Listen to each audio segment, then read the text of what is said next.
Gunung Kawi, lokasi, pesugihan, dan makam tokoh bangsawan penentang penjajah.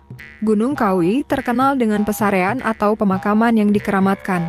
Gunung Kawi terletak di Kabupaten Malang, Jawa Timur. Tepatnya, Gunung Kawi berada di Kecamatan Wonosari.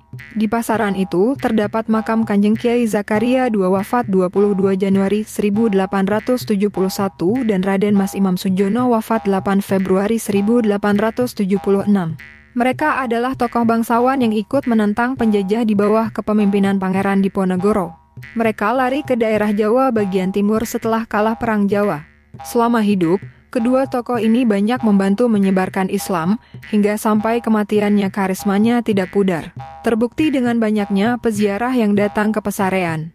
Terutama, 1 Muharram atau 1 Suro, banyak peziarah yang datang ke pesarean ini.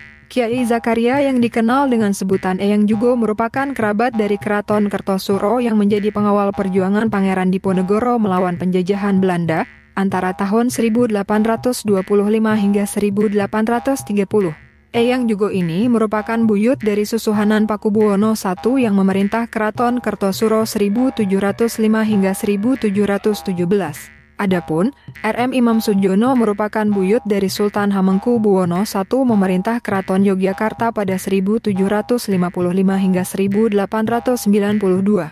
Nilai sejarah yang melekat pada Gunung Kawi membuat kawasan tersebut menjadi tempat ziarah atau wisata religi. Masyarakat dari berbagai etnis berkunjung ke tempat tersebut untuk ziarah. Etnis Madura, Jawa serta Tionghoa kerap-kerap ke lokasi itu. Bahkan, ada peziarah yang datang untuk minta pesugihan. Legenda Gunung Kawi banyak dikunjungi peziarah. Awalnya makam Eyang Jugo di Gunung Kawi tidak dikenal sebagai tempat pesugihan hingga datang sosok pria dari daratan Cina bernama Tamyang. Dikisahkan, Eyang Jugo melakukan perjalanan ke daratan Cina. Suatu ketika, dia bertemu dengan seorang perempuan hamil yang kehilangan suaminya. Kemudian, Eyang Jugo membantu ekonomi janda yang hidup dalam kemiskinan ini. Perempuan itu sangat senang dan berterima kasih dengan bantuan Eyang Jugo. Eyang Jugo memang memiliki tabiat membantu sesama. Saat Eyang Jugo kembali ke Pulau Jawa, dia berpesan kepada perempuan itu agar jika anaknya sudah besar disuruh datang ke Gunung Kawi di Pulau Jawa. Anak janda miskin itu bernama Tamyang. Pada era tahun 40-an, Tamyang datang ke Gunung Kawi. Dia ingin membalas kebaikan Eyang Jugo yang telah berbuat baik kepada ibunya. Maka, dia merawat makam itu dengan baik.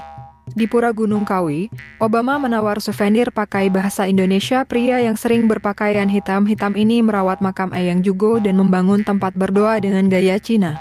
Sejak itulah, peziarah ramai mengunjungi Gunung Kawi. Di sekitar Gunung Kawi juga banyak bangunan-bangunan bergaya Cina. Gunung Kawi dikenal sebagai objek wisata yang menyimpan sederet keindahan. Alamnya yang sejuk dan tenang membuat daerah ini menjadi tujuan para wisatawan dari dalam maupun luar negeri. Namun, di balik keindahan itu Gunung Kawi menyimpan berbagai misteri yang ramai diperbincangkan masyarakat. Selain menjadi tempat untuk mencari pesugihan, ada 2 tempat yang disakralkan oleh masyarakat. Sampai hari ini, 2 tempat tersebut banyak dikunjungi oleh peziarah maupun wisatawan. Berikut 2 tempat sakral di Gunung Kawi yang dikaitkan pesugihan dikutip dari Detik Jatim, Pesarean Gunung Kawi. Pesarean Gunung Kawi merupakan tempat di mana Raden Mas Suryo Kosomo atau Kiai Zakaria I dan Raden Mas Iman Sujono bersemayam. Kiai Zakaria I yang kemudian dikenal dengan sebutan Eyang Jugo, merupakan kerabat dari Keraton Kertosuro yang menjadi pengawal perjuangan Pangeran Diponegoro melawan penjajahan Belanda.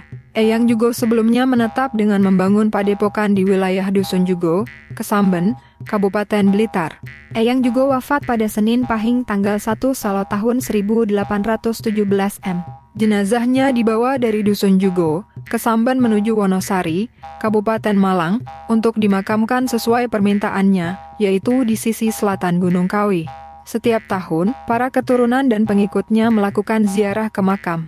Selain pada hari-hari tertentu, seperti saat malam Kamis Kliwon atau Jumat Legi, malam 1 Suro Muharram, selalu diadakan perayaan tahlil akbar dan upacara ritual lainnya. Upacara ini biasanya dipimpin oleh juru kunci makam yang masih merupakan para keturunan Eyang Sujo. Pada area pesarean juga terdapat makam dari Raden Mas Imam Sujono yang merupakan murid sekaligus anak angkat dari Eyang Jugo. Raden Mas Imam Sojono bersama pengikut Eyang Jugo sebelumnya melakukan babat alas di wilayah yang saat ini menjadi lokasi pesarean. Namun sayang ketika Detik Jatim bertandang ke sana, pesarean Eyang Jugo tengah ditutup untuk pengunjung atau peziarah.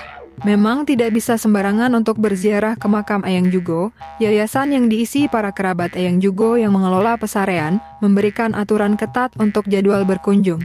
Saban hari, pesarean dibuka selama 3 kali, yakni pagi mulai pukul 07.30 waktu Indonesia Barat sampai 11.00 waktu Indonesia Barat, siang pukul 13.30 waktu Indonesia Barat sampai 16.00 waktu Indonesia Barat, dan malam mulai pukul 19.30 waktu Indonesia Barat sampai 22.00 waktu Indonesia Barat.